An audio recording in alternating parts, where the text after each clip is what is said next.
Então, pessoal, com o projeto vazio, a primeira coisa que nós temos que fazer é criar um objeto do tipo interface, de preferência um control, que pega a tela inteira.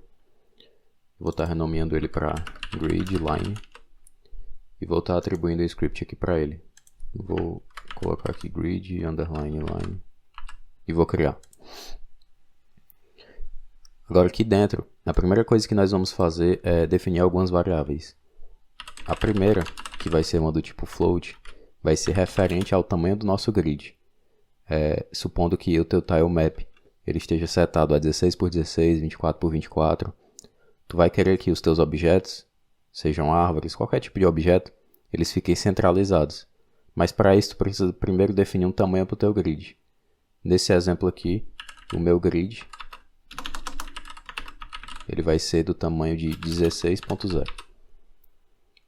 Em seguida, uma variável do tipo export que vai ser color, que vai ser para nós definirmos uma cor para as linhas que vão ser desenhadas para o nosso grid, que eu vou estar chamando de line color. Duas variáveis do tipo export int, uma para altura e a outra, ou uma para largura e a outra para altura. E por fim, um export int var, que ela vai de 0 como valor mínimo, 10 como valor máximo e o step, que vai ser de 1 por 1, que vai ser a grossura da linha, line width. Beleza. Agora o que nós precisamos fazer? A nossa altura e a nossa largura, nós vamos definir baseado no tamanho da nossa janela. Então aqui em Project Settings, na aba de janela,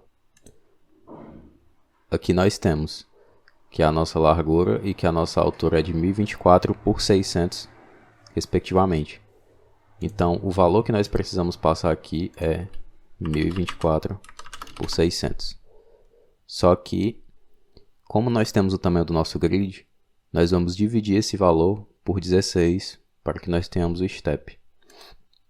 Então, para isso, eu vou criar aqui uma function ready. E aqui dentro eu vou dizer que a largura vai ser igual a largura dividido pelo tamanho do grid. E que a altura vai ser igual a altura dividido pelo tamanho do grid. Assim nós temos o valor exato do step. Aqui embaixo eu vou criar uma função da própria Godot, que vai ser a função que nós vamos estar utilizando para desenhar as linhas.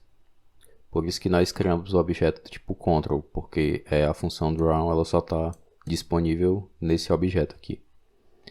E basicamente o que é que nós vamos fazer aqui? Para cada step na altura mais 1, o que é que eu estou fazendo aqui? A minha altura aqui ela vai ser 600 dividido por 16. E o step ele vai variar de 0 até 600 dividido por 16 mais 1. Ou seja, supondo que a minha altura seja 30 mais 1, ele vai percorrer de 0 até 30. Por que não 31? Porque como o nosso step em uma estrutura de repetição ele começa do 0, a minha altura sendo 30, ele só iria até o 29. Então, adicionando aqui o step, ele vai percorrer até o último índice.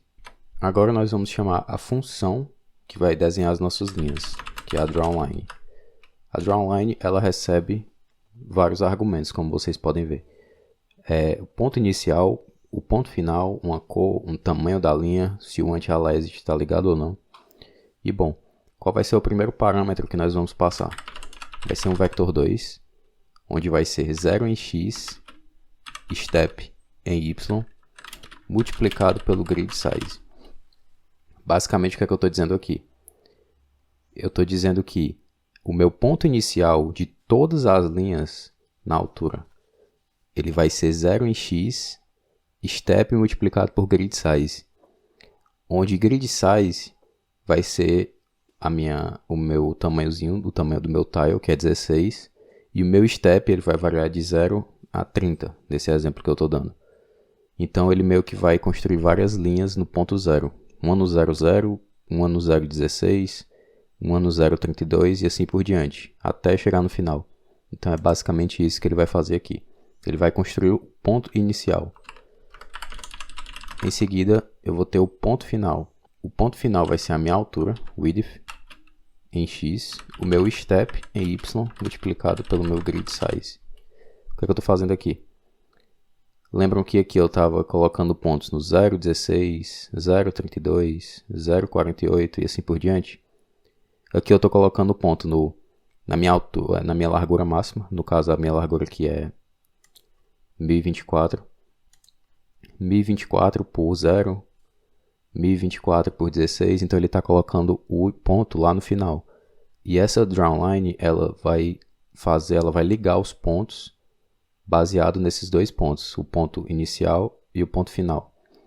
Agora que nós já sabemos isso, nós só precisamos definir uma cor para a nossa linha, que é essa nossa export var aqui, que tem uma cor. E por fim, nós precisamos passar o line width. Lembrando que se a gente não definir um valor para o comprimento da linha, para a largura da linha, perdão, ele vai definir por padrão o tamanho de 1. Se a gente colocar 0, por exemplo, ele vai deixar 1, porque não tem como ser menor do que 1 a linha. E agora, nós vamos fazer a mesma coisa, só que para as linhas na vertical. Por step em width mais 1. Width mais 1.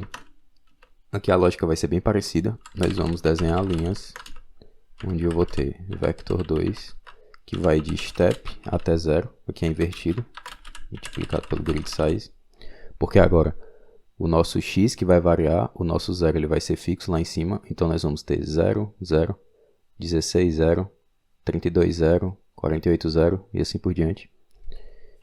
E o ponto final, que vai ser step e altura, multiplicado pelo grid size, a cor da linha e a largura da linha.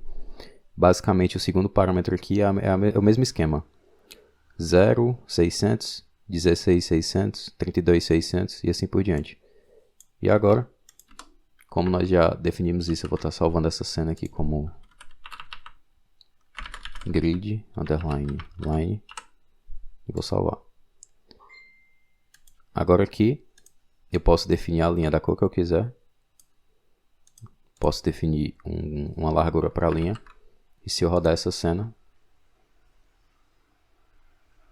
vocês podem ver que o nosso grid ele já está totalmente desenhado.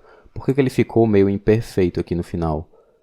É simples, é porque 600 não é divisor de 16. Como nós definimos o nosso grid para 16, se eu fizer 600 dividido por 16, vocês podem ver que ele vai dar um valor quebrado. Não é 37, né, obviamente. Tanto que 37 multiplicado por 16 dá 592, que é o mais próximo que ele encontrou. E se eu fizer a mesma coisa aqui com 1024, dividir por 16, multiplicar por 16, o 1024 dá. Agora o 592, que era o 600 aproximado, não. Então ao invés de passar 600 aqui, eu vou passar 592 e vou rodar de novo. E vocês podem ver que agora ele fez o nosso grid aqui perfeitamente. Lembrando que ele sempre vai fazer o grid do canto superior esquerdo até o canto inferior direito. Ele vai construir a partir daqui do ponto 00 e vai escalando dependendo do tamanho do nosso jogo. E supondo que o meu jogo é dessa resolução, mas eu quero um grid maior. Eu posso, sim, multiplicar isso aqui por 2 e isso aqui por 2, que ele vai escalar perfeitamente. Como são múltiplos de 16, ele vai fazer o grid normal, ele vai fazer o grid maior. E caso tu queira que o teu grid seja fixo na tela, o que é que tu pode fazer? Tu pode criar uma cena nova, atribuir um objeto como um canvas layer, e como filho de canvas layer, tu pode instanciar esse teu grid line. Porque o canvas layer, ele funciona como se fosse uma interface, onde dependendo da cena que tu tá, se a tua interface ela tá instanciada, o teu grid ele nunca vai sair da tela.